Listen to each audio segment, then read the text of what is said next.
వి gold trusted gold buyers తాకట్టులో ఉన్న బంగారాన్ని విడిపించి ఈ రోజు ఉన్న మార్కెట్ ధరకే కొనబడును. మరిన్ని వివరాలకు సంప్రదించండి 7710 కూటమి ప్రభుత్వం హామీ ఇచ్చిన ప్రతి పథకాన్ని అమలు చేస్తూ ఇవాళ ప్రజల్లో ఒక ఫీల్ గుడ్ ఫ్యాక్టర్ని క్రియేట్ చేస్తున్న నేపథ్యంలో సంవత్సరాల పాటు తీసుకోకుండా ఇచ్చిన హామీని ఒక సంవత్సరంలోనే అన్ని హామీల్ని అమలు చేయడమే కాకుండా ఇవాళ యూనివర్సల్ హెల్త్ స్కీమ్ కింద ఈ రాష్ట్రంలోని 1,43,00,000 మంది ఏపీఎల్ కార్డ్ హోల్డర్స్, అదేవిధంగా 20 లక్షల మంది ఏపీఎల్ కార్డ్ హోల్డర్స్, అదేవిధంగా జర్నలిస్టులకు కూడా 2.5 లక్షల నుంచి ఇన్సూరెన్స్ గాను, అదేవిధంగా పేదలకి 1,43,00,000 కుటుంబాలకి కలిసి మొత్తం రాష్ట్రంలోని 5,02,00,000 మందికి ఈ ఎన్టీఆర్ వైద్య సేవ ట్రస్ట్ ఆరోగ్యశ్రీ అనేవారు దీని ద్వారా హైబ్రిడ్ మూడ్లో ఇన్సూరెన్స్, ప్రధానమంత్రి జన ఆరోగ్య యోజన, అదేవిధంగా ఎన్టీఆర్ వైద్య సేవ లాగా అతి ఖరీదైన వైద్యాన్ని 25 లక్షల వరకు అందించాలని ప్రభుత్వం నిర్ణయించడం, దానికి క్యాబినెట్ ఆమోదం కలగడం, ఇటువంటి పథకం మన రాష్ట్రంలో గతంలో ఏనాడు లేదు, దేశంలో కూడా ఏ రాష్ట్రంలో కూడా అమలు చేయని నేపథ్యంలో ప్రజల్లో ఈ కూటమి ప్రభుత్వం పట్ల మరింత విశ్వాసం పెరుగుతుంది, నాయకత్వానికి ఆదరణ పెరుగుతుంది.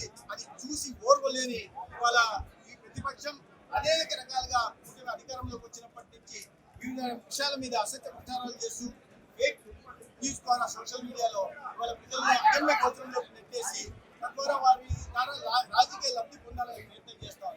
అయితే ప్రజలు విఘ్నులు గతంలో సంవత్సరం క్రితం మీకు ఎటువంటి గుణపాఠం చెప్పారో మీరు గుర్తుపెట్టుకోవాల్సిన అవసరం ఉంది. ఇవాళ కొత్తగా ఈ 10 కాలేజీలని ఏవైతే మెడికల్ కాలేజీని ప్రైవేటు అని ప్రచారం చేస్తున్నారు, వారికి తెలిసిన అవగాహన రాహిత్యంతో 5 సంవత్సరాల కింద నరేంద్ర మోడీ గారి ప్రభుత్వం 8,500 కోట్లతో ఇవాళ మెడికల్ కాలేజీల నిర్మాణం చేయాలని సంకల్పిస్తే దాంట్లో మీరు చేయకపోతే 5 కాలేజీలు అరకొర దీనితో మాత్రం కాలేజీలు వదిలిపెట్టి 500 నుంచి 600 కోట్లు అడ్మినిస్ట్రేటివ్ శాంక్షన్ ఇచ్చి ఒక్కొక్క కాలేజీకి 65 కోట్లు 70 కోట్లు మాత్రమే ఖర్చు పెట్టి ఆ కళాశాలలో వైద్య విద్యను ప్రారంభించేశారు.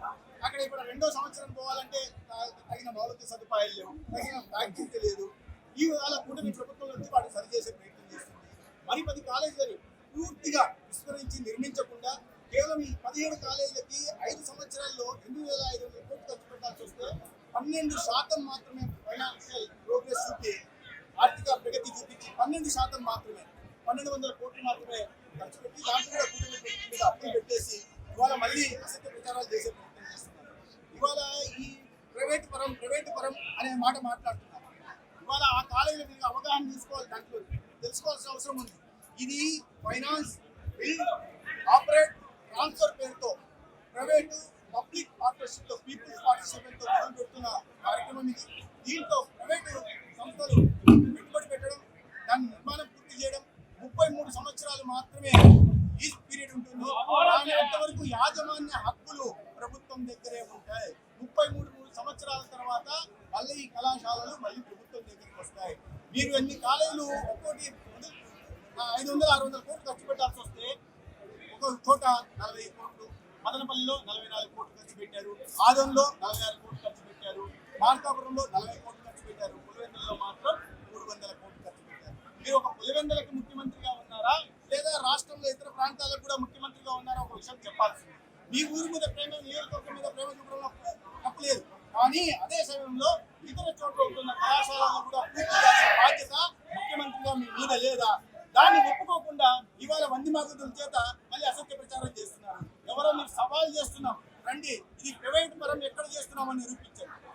ప్రైవేట్ పరం ఎక్కడ చేస్తున్నామో నిరూపించాల్సిన బాధ్యత ఉంది. ఊరికే అపవాదం చేయడం, అసత్య ప్రచారం చేయడం, పారిపోవడం కాదు. మీకు చేతనైతే ఏదైనా పబ్లిక్ ఫోరం మీద రండి, దీన్ని చర్చ చేద్దాం, చేసిన తర్వాత నిజాలు ప్రజలకు తెలియజేసే ప్రయత్నం చేద్దాం. ఇవాళ అది పీపీపీ మోడ్లో చేయడం వల్ల ఈ రాష్ట్రంలో వైద్య విద్యార్థులకు ఏమన్నా వైద్య విద్య అభ్యసించాలని విద్యార్థులకు ఏమన్నా నష్టం జరుగుతుందా?